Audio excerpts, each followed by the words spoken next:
In 1844, a German immigrant named Henry Lehman opened a small dry goods store in Montgomery, Alabama. His brothers joined him. They called it Lehman Brothers. Over the next 158 years, that small store became one of the most powerful financial institutions on earth. It survived the American Civil War. It survived 2 world wars.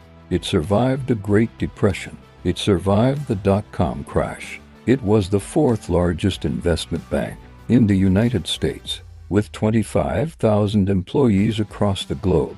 Then in 2008, it was gone in a single weekend. Here's what happened. In the years leading up to 2008, Lehman had made a catastrophic bet. They borrowed enormous sums of money and poured it all into one market: subprime mortgages, high-risk home loans given to people who couldn't really afford them. For a while, it worked brilliantly. The housing market was booming. Profits were soaring. But Lehman's leverage ratio had reached 31 to 1. For every $1 they actually owned, they had borrowed $31.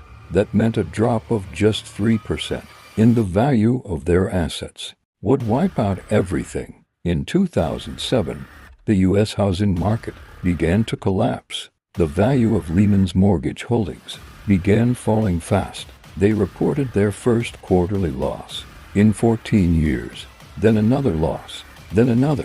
Their stock price fell 93%. Desperate, CEO Richard Fool searched for a beer. Bank of America considered it, then bought Merrill Lynch instead. Barclays of London stepped in. Then UK regulators blocked the deal. The US government, which had rescued Bear Stearns just months earlier, refused to bail out Lehman.